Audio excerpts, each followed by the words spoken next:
Hello everyone, நான் உங்கள் AJ. அதாவது இந்தியா பொறுத்த வரைக்கும் பார்த்தீங்கன்னா டெய்லி ரோடு ஆக்சிடென்ட் அதிகமாகிட்டே தான் போகுது. ஆனால் இது குறைக்கிறதுக்கு உண்டான வழியும் கிடையாது, குறையவும் செய்யாது கண்டிப்பாக. ஏன்னா நம்ம ஊரில் நடக்கிறது ரோடு ஆக்சிடென்ட்ஸில் பாதி பேர் ஹியூமன் எரர்ஸ்னால தான் ரோடு ஆக்சிடென்ட் நடக்குது, சரிங்களா?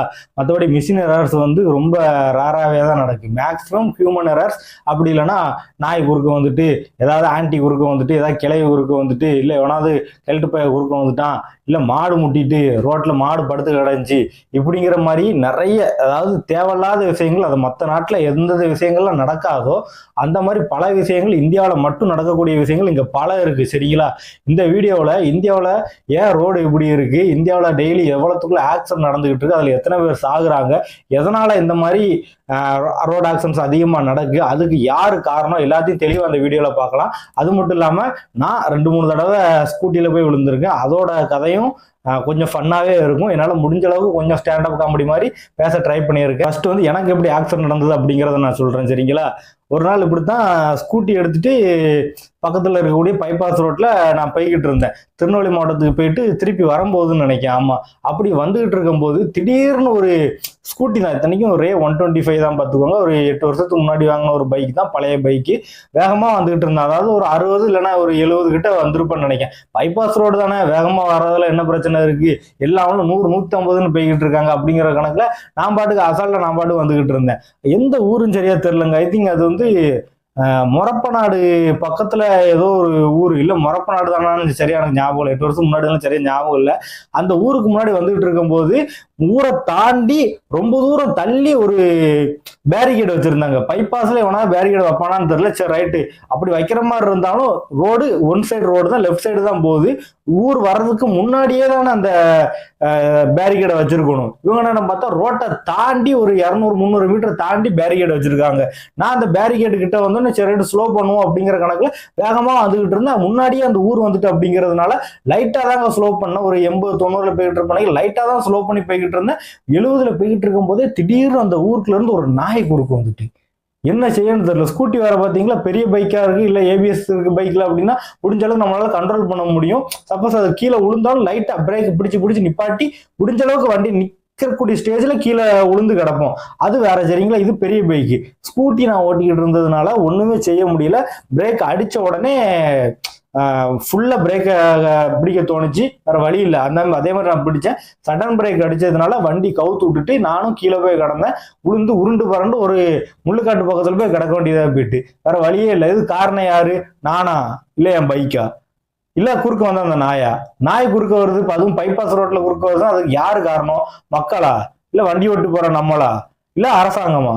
அரசாங்கம் தான் அதுக்கு காரணம். மற்றபடின்னு சொல்ல போனா எனக்கு கையில ஒரு சின்ன காயம், கால்லயும் ஒரு சின்ன காயம். எத்தனையோ பேர் இந்த மாதிரி நாய் குறுக்க ஆக்சிடென்ட் ஆகி கைகால் முழுசாவே போயிருக்கு, சரிங்களா? எத்தனையோ பேருக்கு உயிரே போயிருக்கு. இந்த அளவுக்கு உயிர் போற அளவுக்கு ஒரு நாட்டோட ரோடு இருக்குமா அப்படின்னு கேட்டா வேற எந்த நாட்டிலையுமே இருக்காது, சரிங்களா? இந்தியா கண்டிப்பா எல்லா ஊர்லயும் எல்லா ஸ்டேட்லயும் இருக்கக்கூடிய ரோடுகள் அப்படிதான் இருக்கு. அதை காரணம் காட்டி சென்ட்ரல் கவர்மெண்ட் என்ன பார்த்தா ஸ்டேட் கவர்மெண்ட்டை சொல்ல வேண்டியது, ஸ்டேட் கவர்மெண்ட் என்ன பார்த்தா சென்ட்ரல் கவர்மெண்ட்டை சொல்ல வேண்டியது, இப்படி மாறி மாறி சொல்லிட்டு இருக்கிறதுனால மக்கள் பல பேர்த்துக்கு உயிர் தான் போவதை தவிர இந்த ரோடை, அதாவது நாய் ரோட்டுக்குள்ள வராம இருக்கிறதுக்காண்டி ஒரு ஆக்ஷன் கவர்மெண்ட் எடுத்த மாதிரியும் இல்லை. ஆடு மாடு மேய்க்கிறவங்க ரோட்டுக்குள்ள அதுங்களை விடக்கூடாது அப்படிங்கிற மாதிரி ஒரு சட்டமும் கிடையாது, ஒண்ணுமே கிடையாது. அதுக்கு ஃபைன் முதற்கொண்டு கிடையாது. அப்படி ஃபைன் இருக்கு அப்படின்னு சொல்லி நாளை போனா சட்டத்தை போட்டாலுமே நம்ம ஊருக்காரங்க அதெல்லாம் மதிக்கவே மாட்டாங்க. சொல்ல போனா நான் மாடு வளர்க்கேன் அப்படின்னா அந்த மாட்டை நான் எங்கேயாவது அவுத்து விட்டுரும், அது எங்கேயாவது போய் மேய்ஞ்சிக்கிட்டு இருக்கும், பல கடை கீரை கடைன்னு போய் மேய்ஞ்சிக்கிட்டு இருக்கும். நைட் ஆனா மட்டும்தான் நான் மாடை பார்க்கணும்னு சொல்லிட்டு போவோம். மாடை காணோம்னா ஊரா தேடுவேன். ஏன்னா காணாம போனதுக்கு அப்புறம் தான் அதுவும் மாடுன்னு உனக்கு தெரியுதா? காலையில நீ பாட்டு அவுத்து விடுவியா, அது பாட்டு எங்கேயா போய் மேய்ஞ்சிட்டு வரட்டும் அப்படிங்கிற கணக்குல அது நேரா மெயின் ரோட்ல போய் அது பாட்டு போய் படுத்துக்கிடுது. வா மாடு தானே, நீ தானே போய் கூட்டு வரணும். கவர்மெண்ட் நினைச்சா உனக்கு ஃபைன் தான் போட முடியும். உனக்கு காசு இருந்தா நீ பாட்டு ஃபைனை கட்டிட்டு போயிருவேன். அது மட்டும் இல்லாம முக்காவது கவர்மெண்ட் கண்டுக்கிடாது. அதாவது இந்தியன் ஸ்டேட்ல உள்ள கவர்மெண்ட் சொல்றேன், இதெல்லாம் கண்டுக்கிடவே மாட்டாங்க. எவன் விழுந்தா என்ன செத்தா என்ன, ரோடுங்கிறது ஆடு மாடு நாய்கள் எல்லாத்துக்கும் சேர்த்துதான் அப்படிங்கிற மாதிரி எல்லாரும் சொல்லிட்டு இருக்காங்க. இந்த ஆடு மாடுகளும் சேர்த்து கட்டுறேன் அப்படின்னா அதுங்க ரோட் டேக்ஸ் கட்டிக்கிட்டு இருக்கா? இல்ல கிடையாது. ஆடு மாடுங்கிறது ஒரு மனுஷனோட கண்ட்ரோல் இருந்தாதான் அது ஒரு ஒரு ஹெர்பிவோரஸான ஒரு விலங்குகள், அதாவது வைல்ட் அனிமலா இல்லாம வீட்டுல வளர்க்கக்கூடிய ஒரு பிராணிகளா இருக்கக்கூடியது, சரிங்களா? அதை வீட்டுல தான் வளர்க்கணுமே தவிர ரோட்ல போய் வைக்கக்கூடாது. ரோடுங்கிறது மனுஷன் வந்து போறது, அதுதான் முக்கியம் ரோட்டுக்கு, சரிங்களா? அதுக்காண்டி தான் கவர்மெண்ட் ரோடே போடுது. ஆனா நம்ம ஊர்ல ஏகப்பட்ட ரோடை பாத்தீங்கன்னா ஆடு மாடு மட்டும் கிடையாதுங்க. ஒரு ரோட்ல, அதாவது நேத்தான் போட்டிருப்பாங்க, இன்னும் 2 நாள் கழிச்சு ஒரு மந்திரி வந்து திறந்து வைப்பாரு அப்படிங்கிற மாதிரி இருக்கும். பார்த்தா ஒரு மழை தான் மேஞ்சிருக்கும், அந்த ரோடு மொத்தமா போயிடும். பார்த்தா பேப்பர் மாதிரி பிடிச்சி இழுத்துட்டு வருவாங்க. அது 1-2 வீடியோ வேற இருக்கு, அந்த வீடியோவை நான் காட்டுறேன் உங்களுக்கு, சரிங்களா? அப்படி இருக்கு சொல்ல போனா. அதாவது நம்ம ஊரை எப்படி ஜப்பான் கூடயும் சைனா கூடயும் இவங்க எல்லாம் கம்பேர் பண்றாங்கன்னு தெரியல. ஒரு சில டீம், அதாவது இன்ஸ்டாகிராம்ல வீடியோ போட்டிருப்பாங்க, ஒரு சில பேர் இந்த ரோடு வந்து இந்தியாவில வந்து சூப்பர் ரோடு அப்படிங்கிற மாதிரி இந்த சங்கி டீம், ஒரு சில டீமுகள் எவனாவது போட்டிருப்பாங்க. அதுல கீழே கமெண்டா பாத்தீங்கன்னா நிறைய பேர் கழுவிதான் ஊத்திருக்காங்க. அந்த அப்படி கழுவி ஊத்துனதையும் கண்டுக்கிடாம மறுபடியும் இந்தியா வந்து பெஸ்ட், இதுல பெஸ்ட், அதுல பெஸ்ட் அப்படின்னு சொல்லிட்டு பொய்யா எதையாவது சொல்லிட்டு இருக்க வேண்டியது. அது மட்டும் இல்லைங்க, இந்த மாதிரி ஆக்சன் எனக்கு 2வது ஒரு வாட்டி நடந்தது.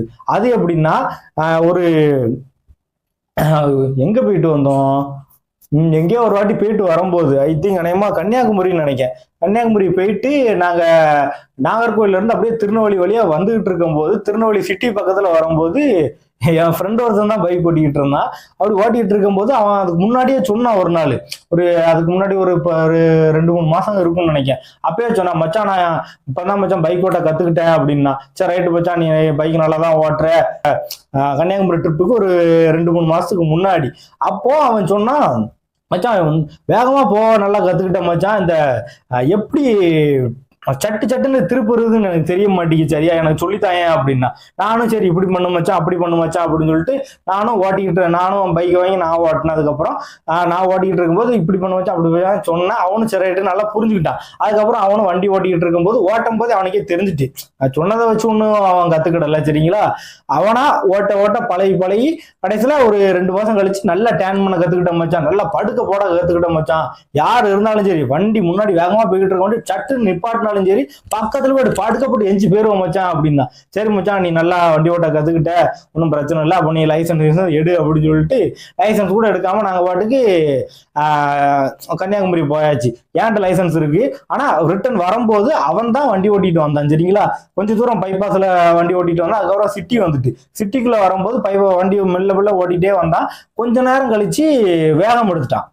சர்ன்னு ஒரு 100-110க்கு மேல போக ஆரம்பிச்சுட்டான். வண்டி அது பாட்டுக்கு பைபாஸ் ரோடு, நாங்குநேரி பைபாஸ்ன்னு நினைக்கிறேன், அது பாட்டுக்கு வந்துகிட்டு இருக்கு. திருநெல்வேலி சிட்டிக்குள்ள, அது கேடிசனர் கிட்ட வந்துட்டு, அந்த கேடிசனருக்குள்ள வேகமா போய்கிட்டு இருக்கும் போதே, மச்சான் போட மச்சான் படுக்க போடவா அப்படின்னு கேட்டான். இல்ல மச்சான் வேண்டாம், படுக்கலாம் போடாத, நான் வேற பின்னாடி இருக்கேன், நீ பேலன்ஸ் சரியா பண்ணலாம், அவ்வளவுதான். சரி மச்சான் அப்படின்ட்டா. மறுபடியும் கொஞ்ச தூரம் வண்டி போய்கிட்டே இருக்கு. மச்சான் படுக்க போட்டு காட்டுட்டா, நீ பாக்குறியான்னு கேட்டுக்கிட்டு இருந்தான். எனக்கு சரியான டென்ஷன் ஆயிட்டு. சரி மச்சான் நீ முன்னாடி போ, நான் சொல்ற அடுத்த செகண்ட் வந்து வண்டியை படுக்க போட்டு மச்சான், படுக்க போட்டு எடு மச்சான் அப்படின்னா. சரி மச்சான் அப்படின்ட்டா. வேகமா அதே மாதிரி போய்கிட்டு இருக்கான். கேடிசனர் கிட்ட போய்கிட்டு இருக்கும்போது ஒரு முன்னாடி ஒரு இந்த குட்டியான மாதிரி ஒரு சின்ன ஒரு வண்டி போய்கிட்டு இருக்கு, லோட் ஆட்டோ போய்கிட்டு இருக்கு. இந்த பக்கம் ஒரு பைக்கு ஆட்டோவில் இந்த பக்கம் போய்கிட்டு இருக்கு. இவன் வேகமா போய்கிட்டு இருந்தான் பார்த்துக்கோங்க. சட்டுன்னு பிரேக் அடிக்கிற மாதிரி இருந்துச்சு. நான் சொன்னேன் சரி ரைட்டு, அதாவது அந்த வண்டி கொஞ்சம் தூரத்துல நினைச்சு, ஒரு 50 மீட்டர் டிஸ்டன்ஸ் தான் நினைச்சு. இவன் இந்த இடத்துல ஒரு 100 கிட்ட போய்கிட்டு இருந்தான். இந்த இடத்துல பிரேக் பண்ணிட்டான், பிரேக் அடிச்சிட்டான். அடிச்ச ஸ்பாட்ல நான் என்ன பண்ணிட்டேன், மச்சான் உனக்கு படுக்க போட தெரிஞ்சோம்ல, போடுறா மச்சான் படுக்க அப்படின்னா. போட்டாங்க. இன்னொரு 2 மாசம் ஆஸ்பத்திரியில படுக்க போட்டான், திருநெல்வேலி ஜிஹெச்ல. ஆனா வந்து கால் உடஞ்சு கிடக்க வேண்டிய நிலைமை ஆயிட்டு. என்னடா மச்சான் இப்படி பண்ணிட்டேரா அப்படின்னு கேட்டா, சரி மச்சான் என்ன செய்ய, எல்லாம் விதி அப்படின்னா. ஏண்டா விதியா, வாயிலே ஒரு மிதிப்பம் பார்த்துக்கோ அப்படிங்கிற மாதிரிதான் நான் சொன்னேன். என்ன செய்யன்னு தெரியல. ஆனா அடி வந்து பலத்த அடி கிடையாது அப்படிங்கிறதுனால கொஞ்சம் மனசை தேத்திக்கிட்டேன். கொஞ்ச நாள்லயே ஹாஸ்பிட்டல் இருந்து அப்படியே வெளியே வந்தாச்சு. அந்த காயமும் அப்படியே ஆறிட்டு, சரிங்களா? இது எனக்கு நடந்த விபத்துகள். அது மட்டும் இல்லாம இன்னும் ஒரு விபத்தும் இருக்கு, அதை சொல்லிட்டு இருந்தா வீடியோ இன்னும் லாங்கா போகும். ஆனா இந்த இந்தியன் ரோட்ஸ் இருக்கு பாத்தீங்களா, இந்த இந்தியன் ரோட்ஸ் அப்படிங்கிறது, நம்ம வண்டி ஓட்டிக்கிட்டு இருக்க போகும்போது ஒருத்தன் குறுக்க வாரான் அப்படின்னா, இப்போ நம்ம வந்து ஸ்ட்ரைட்டா போய்கிட்டு இருக்கோம், ஒரு ரோடு வந்து இந்த பக்கம் இப்படி கிராஸ் ஆகுது அப்படின்னா நமக்கு மட்டும் அது ஸ்ட்ரைட் ரோடு கிடையாது, சரிங்களா? இந்த பக்கம் இருந்து ஒருத்தன் வாரான் பாருங்க வேகமா, அவனுக்கு தான் அது ஸ்ட்ரைட் ரோடு, சரிங்களா? நம்ம சொல்ல போனா நம்ம ஒண்ணு அந்த பக்கம் நம்ம போகணும், அப்படி இல்லைன்னா இந்த பக்கம் போகணும், இந்த பக்கம் போகணும், சரிங்களா? ஆனா நேரா வர்றவ அவன் நேரா போறதா அவனுக்கு ஒரே வழி. எந்த வண்டியா இருந்தாலும் இப்ப நம்ம போய்கிட்டு இருக்கும்போது 4 வழி சாலை இந்த பக்கம் வருது, இல்ல லெஃப்ட் ரைட்னு திரும்புது, ஸ்ட்ரைட்டா ஒரு ரோடு போகுது அப்படின்னா அந்த இடத்துல நேரா போய்கிட்டு இருக்க நேரா தான் போவாங்க. அந்த சைட்ல இருந்து கிராஸ் பண்றாங்க பாத்தீங்களா, அந்த கிராஸ் பண்றவங்க தான் நின்று கிராஸ் பண்ணணும். இது வந்து ஒரு எழுதப்படாத ஒரு ரூல்ஸ் சொல்ல போனா. அங்கங்க போர்டு வேற போட்டிருப்பாங்க. நம்ம ஊர்ல லைசன்ஸ் வச்சிருக்க முக்காவாசி பேருக்கு அந்த போர்டை பத்தி அது என்னன்னே தெரிய மாட்டேங்கி. ஒருத்தன் பார்த்தா யூ டர்ன் அப்படின்னு சொல்லி இப்படி போட்டிருந்தா பின்னாடி தடிக்கிட்டு இருக்கான். அப்ப இந்த பக்கம் இருந்து வழி இருக்கா அப்படின்ட்டு. ஏடா யூ டர்ன் போட்டா இப்படி போய் அந்த பக்கம் இருந்து திரும்பி வரணும்டா, அதுக்கு பேர் தான் யூ டர்ன். இப்படி பின்னாடி திரும்பி பார்த்தா உனக்கு பின்னாடி உடனே யூ டர்ன்லாம் இருக்காது. சரிங்களா? அப்படிங்கிற மாதிரிதான் நிறைய பேர் நம்ம ஊர்ல வண்டி ஓட்டிக்கிட்டும் இருக்கிறாங்க இப்ப வரைக்கும். அது வந்து ஒரு மிகப்பெரிய தப்பு. அது மட்டும் இல்ல, இப்ப இந்த வீடியோ பாக்குற நீங்க சித்தி, சித்தப்பா, பெரியப்பா, அப்பா ஸ்டேஜ், தாத்தா, இவங்க மாதிரி ஆளுங்கெல்லாம் என்ன பண்றாங்க அப்படின்னா, இங்க இருந்து வண்டி வருதான்னு பாக்குறாங்க. வண்டி வருது, வண்டி வரும்போது வண்டியை மட்டும் பார்க்காம இந்த பக்கம் ரோட ஏதோ அவங்க வீட்டுக்குள்ள அசால்ட்டா நடந்து போற மாதிரி, கிச்சன்ல இருந்து நம்ம பாத்ரூம் நடந்து போற மாதிரி அசால்ட்டா இப்படி திரும்பி பார்க்காத மாதிரியே இப்படியே போறது. அசால்ட்டா ஏதோ டைனாசர் இப்படி இந்த ஊந்து ஊந்து மெல்ல இப்படி போகும் பாத்தீங்களா, அதே மாதிரி அசால்ட்டா போக வேண்டியது. அங்க ஒருத்தன் வந்தோம்னா கொடுத்துருதான். இவங்க செத்தது மட்டும் இல்லாம அந்த பைக்காரன் அனாமத்து கேட்டா அவன் வேகமா வந்தான் அப்படின்னு சொல்லிட வேண்டியது. ஏன்னா அவன் பைபாஸ்ல 50-60 கூட வரக்கூடாதுன்னு, அது என்னங்க பைபாஸ் சொல்ல போனா வேகமா அந்த ஒரு உடுப்பு கொடுத்துருந்தான். யார் மேல தப்பு? ரோட கிராஸ் பண்ண இந்த குறிப்பா பெண்கள் தான், அதாவது நம்ம அம்மா ஸ்டேஜ்ல இருக்கக்கூடிய பெண்கள் தான் இந்த மாதிரி தப்பு அதிகமா பண்றாங்க. சரிங்களா? நானே பைக் ஓட்டிட்டு போகும்போது நிறைய இடத்துல நான் வாட்ச் பண்ணியிருக்கேன். சரிங்களா? கிட்டத்தட்ட ஒரு 2-3 நாளுக்கு ஒரு தடவையாவது எனக்கு இந்த சம்பவம் நடந்துரும். அதிகபட்சம் ஒரு வாரம் 2 வாரக்குள்ள நடந்துரும். எப்படின்னா, நான் போய்கிட்டு இருப்பேன், ஒரு 40-50 தான் போய்கிட்டு இருப்பேன். யாராவது ஒரு பெண்மணிகள், சிங்கப்பெண்கள், அவங்க சிங்கப்பெண்கள் அப்படிங்கிறத வீட்டுல போய் காட்ட வேண்டியதானேமா, ரோட்ல தான் காட்டணுமா? அப்படியே அசால்ட்டா வாழாங்க. வண்டியை பார்க்காட்டிலையும் பரவாயில்லங்க, வண்டி இப்படி பாக்குறாங்க, பார்த்துட்டு அப்படியே அசால்ட்டா நீ என்னை ஏத்திருவியா அப்படின்னு சொல்லி வண்டியை தூரம் போய் பார்த்துட்டு பக்கத்துல நம்ம வரும்போது நம்மளை பாக்குறதே கிடையாது. அப்படியே அசால்ட்டா போறது. ஏதோ பைக் அப்படிங்கிறதுனால பிரச்சனை இல்லாம போகுது. இதே காரு, லாரி, பஸ்ஸா இருந்துச்சுன்னா ஆனா மொத்தம் அடிச்சு தூக்கிட்டு போயிடும். அந்த டிரைவரை தூக்கி உள்ள போட்டுருந்தாங்க. யார் மேல தப்பு? எந்த ஒரு வாகனமா இருந்தாலும் சரி, அந்த வாகனம் 10ல 20ல போய்கிட்டு இருந்தா கூட நம்ம அசால்ட்டா ரோட கிராஸ் பண்றோம் அப்படின்னா அந்த இடத்துல ஆக்சிடென்ட் நடக்கத்தான் செய்யும். சரிங்களா? அந்த இடத்துல பஸ் டிரைவர் அவங்க மேல ஏத்திட்டான் அப்படின்னா அவன் மேலேயா தப்பு? அந்த பஸ் டிரைவர் மேலேயா தப்பு? சொல்லுங்க பார்ப்போம். பஸ் 10ல கூட போக கூடாது. அப்ப அதுக்கு பேர் என்னங்க பஸ்? 10ல 20ல போய்கிட்டு இருந்தா கூட யாராவது டக்குன்னு குறுக்க வராங்க அப்படின்னா ஆக்சிடென்ட் ஆவாதான் செய்யும். ஆவாமலாம் இருக்காது. சரிங்களா? இதுதான் ஒரு ஆக்சிடென்ட்டுக்கு உண்டான ஒரு ஒரு முக்கியமான ஒரு விளக்கமா நான் நினைக்கிறேன். சரிங்களா? அது மட்டும் இல்ல, இப்போ இந்தியாவை பொறுத்த வரைக்கும் பார்த்தோம்னா நம்ம சைனா, ஜப்பான் இந்த மாதிரி நாட்டுல எல்லாம் ஒரு சின்ன ஆக்சிடென்ட் கூட நடக்கிறது இல்லை. அப்படின்னா சின்ன ஆக்சிடென்ட் கிடையாது. ஒரு நம்ம ஊர்ல 1000 பேர் இறக்குறாங்க அப்படின்னா அந்த ஊர்ல வெறும் 2 பேர், அதிகபட்சம் 5 பேர் தான் இறக்குறாங்க. சரிங்களா? ரோடு ஆக்சிடென்ட்ல சொல்ல போனா இப்படி ரொம்ப ரேரா ஹியூமன் எரர்ஸை வச்சு ரோடு ஆக்சிடென்ட் கம்மியா நடக்கிறது நாட்டிலேயே பாத்தீங்கன்னா சைனா, ஜப்பான், சவுத் கொரியா இந்த மாதிரி நாடுகள் தான் அதிகமா, அதாவது ஒரு கொஞ்ச இடத்துல இருக்கு. சரிங்களா? ஆனா இந்தியாவை பாத்தீங்கன்னா எங்கேயோ இருக்கு, பின்னாடி கடைசியா தூக்கி போட்டிருக்காங்க. ரோட் சேஃப்டின்னு இந்தியான்னு பார்த்தா இந்தியா அந்த இடத்துலயே கிடையாது. சொல்ல போனா இந்தியாவில ஏதுங்க ரோட் சேஃப்டி அப்படிங்கிற மாதிரி சாட் ஜிபிடியே கேக்கு. சண்டைக்கு நிக்க சாட் ஜிபிடியான்ட்ட நீ என்னையா நீ இந்தியா பத்தி நீ ரோட பத்தி நீ கேட்டுக்கிட்டு இருக்க அப்படிங்கிற மாதிரி. சரி ரைட்டு விடுமா, வேற ஏதாவது இந்தியா ரோட பத்தி சொல்லு அப்படின்னா முதல்ல இந்தியர்களை திருந்த சொல்லு அப்படிங்கிற மாதிரி சேட் ஜிபிடி மறுபடியும் ஏன்ட்ட கேள்வி கேட்கு. என்னமா திருந்தணும்னு கேட்டா ரோட கிராஸ் பண்ணும்போது கவனமா கிராஸ் பண்ண சொல்லு, அனாமத்தா ரோட கிராஸ் பண்ண வேண்டாம்னு சொல்லு, கிராசிங்ல மட்டும் கிராஸ் பண்ண சொல்லு, பைபாஸ்ல எல்லாம் கிராஸ் பண்ண வேண்டாம்னு சொல்லு. நாய், ஆடு, மாடு, பூனை என்னெல்லாமோ ரோட்ல உட்காந்துக்கிட்டு இருக்கு. இதுங்களுக்கெல்லாம் ரோட்ல வேலை கிடையாது. அதுங்களை வளர்க்கக்கூடிய வீட்டுல தான் வேலை. ஒரு ஸ்கூல் படிக்கக்கூடிய ஒரு சின்ன பிள்ளைங்க இருக்கிறாங்க அப்படின்னா அவங்களுக்கு நீங்க சின்ன வயசுல இருந்தே, அதாவது ஒரு எல்கேஜி யூகேஜி படிக்கும் போதே ரோட் சேஃப்டியை பத்தி நீங்க கம்பல்சரியா சொல்லி கொடுங்க. சரிங்களா?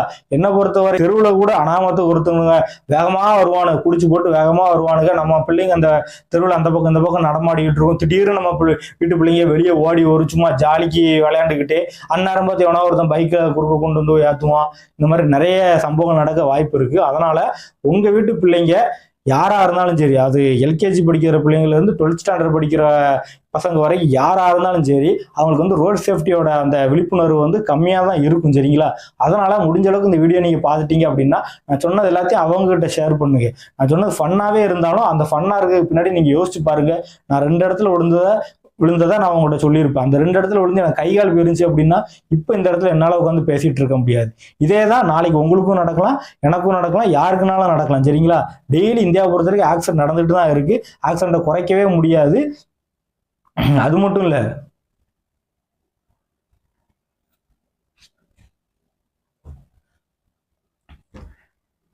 இந்த ஆக்சிடென்ட்ல கை கால் போறவங்க இல்லை உயிரே போறவங்க எல்லாருமே, அதாவது நாளைக்கு ஒருத்தங்களுக்கு ஆக்சிடென்ட் நடக்க போகுது அப்படின்னா அவங்க இன்னைக்கு இதே மாதிரி யூடியூப் சேனல் பார்த்துக்கிட்டு இருந்திருக்கலாம், இன்னைக்கு இதே மாதிரி இன்ஸ்டாகிராம்ல வீடியோ பார்த்துக்கிட்டு இருந்திருக்கலாம், சரிங்களா?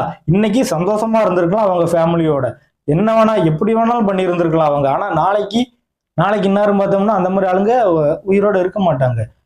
சரிங்களா? இந்தியாவை பொறுத்த வரைக்கும் அதுதாங்க. எப்போ நம்ம உயிர் நம்மளை விட்டு போவோம் அப்படிங்கிறது வந்து கடவுள் கையில மட்டும் கிடையாது, நம்ம கவர்மெண்ட் கையிலும் இருக்கு, சரிங்களா?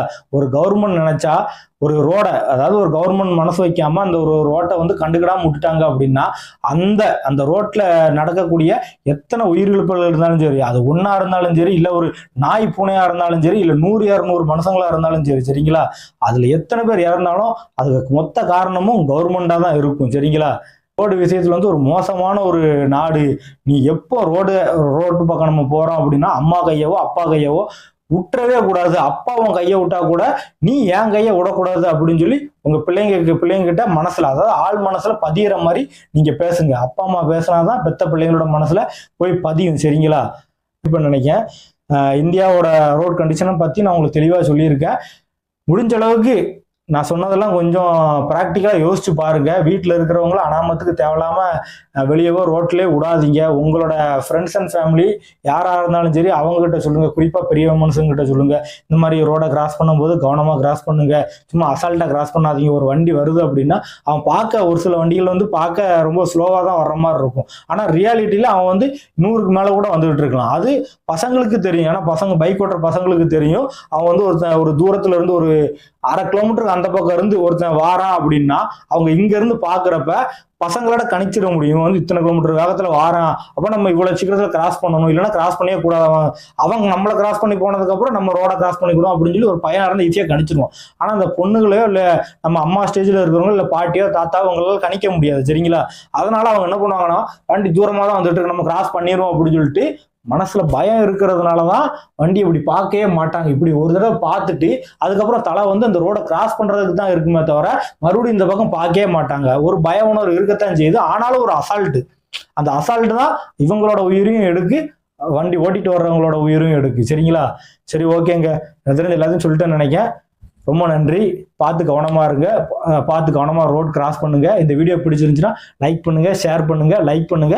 லைக் பண்ணும்போது ஹைப் கேட்டுச்சு அப்படின்னா கண்டிப்பா ஹைப்பும் பண்ணுங்க, சரிங்களா?